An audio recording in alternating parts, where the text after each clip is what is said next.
Raging Guchin here with Glenn from Liberation B.C, a volunteer with them, and also owner-operator of Nice Shoes, based here in Vancouver, B.C.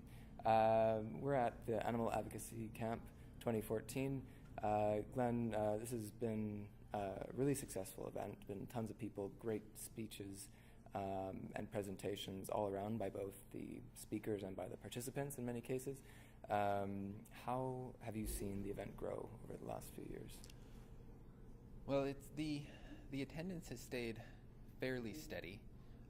It has seems slightly bigger this year than previous years, by a little bit, which is good. I wish our community was growing faster than it is, but it's a very nice number to have at an event like this. It's good. It's not so big that it's impersonal, not so small that it feels sparse. Yeah. It's just kind of the right number. And this year just seems like people are kind of more into it and excited. Yeah.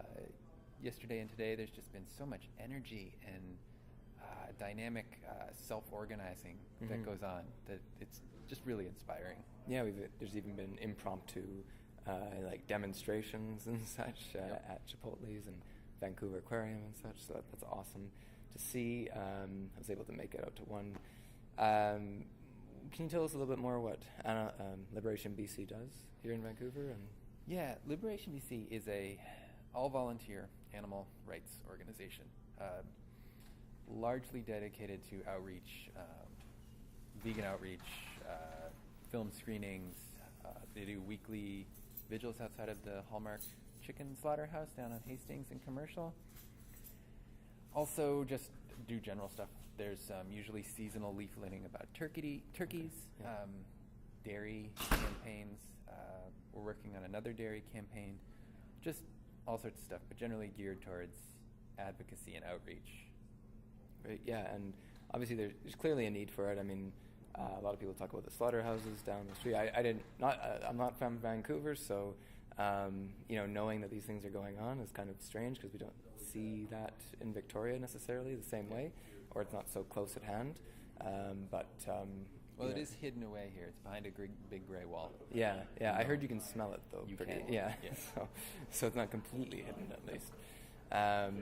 So how does I don't know if you know this, but how does Liberation BC see this continuing to grow? Right, because you mentioned before when we talked that it started off kind of just like a room, and now it's turned into a bunch of rooms and many more people, of course, and probably bigger presenters as well coming. So does it just keep growing, or is there an important part of keeping it small? Right now I'm not really sure. We sort of need to look back and see how this year's event went to see what we're going to do with next year's. There are some ideas to keep it half of an open space and make another half a little bit more of a traditional conference. Okay.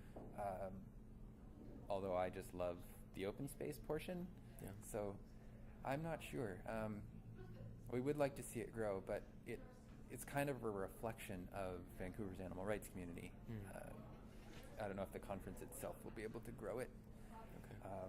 One thing that does limit the event is that we do try to keep it Canadian. Okay. So it's really all Canadian speakers. Canadian people are invited. We do get people from Seattle, but it's a very Canadian-focused event. Definitely, right. And so why is that important? Obviously, I guess maybe the Canadian organizations don't, or people doing that, they need their own community. They need their own relevance, I guess, to that community, because we hear a lot from some of the, very large international organizations, and I guess it's about keeping it at home and recognizing what we're doing right here where we are. Yeah, well, the U.S. is such an overpowering part of North American animal advocacy. Yeah. So the big conferences are in the U.S. Things are different in the U.S. Cultures are different in the U.S. The way animals are treated, the codes of practice, the industries are different in the U.S. There's overlap, and a lot of overlap, but there's still there's uniquenesses, and I think it's important to recognize our Canadian uniqueness and kind of build build on that to get to really make it ours. I think it'll only help it grow more if we do build our own, rather than just trying to be an offshoot of the United States. Everybody just goes down to the United States and then comes back with U.S. stuff, which may or may not apply. Yeah, Tricky. definitely, yeah. What is it that Canadian uniqueness, when you mentioned that? I don't know. Anything that comes Canadian to mind? Difference. Okay. That's a tough thing to put a... There is a difference. The U.S. Was built on a revolution. It's still kind of a renegade country. There's this cowboy ethic. Yeah. Different tactics work. Yeah. Religion plays a much different role.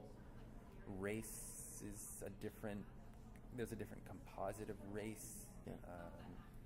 And we've been much more deferential to authority here, right? Because of our roots in the British colonies. Yeah, we trust the government a lot more. It's beginning to change, but it's beginning to change in a different way. Not we don't change in a libertarian direction, but we're changing in a critical direction, which I think is important. Wonderful, yeah. No, I think you're absolutely right, and I think you see that really informing a lot of people's discussion here about both how we look at the industries and such that we want to resist, and also like our looking back upon ourselves and our own behavior, right? Being like critical in a positive way, right? Moving forward. That's great. So, Glenn, one of the hardest questions we ask here on the Raging Guchin is what your favorite animal is.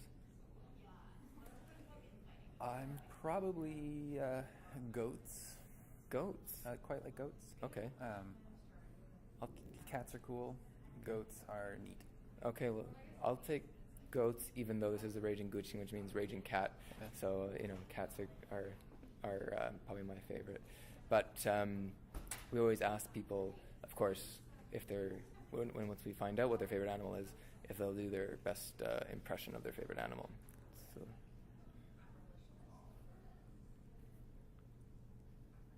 Sound or the way? It could be both, or just one or the other. Whoa!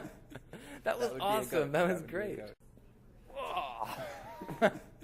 That was awesome. That was great. Thank you. And your hair still looks great too. That's good. That's how goats are just this great playfulness.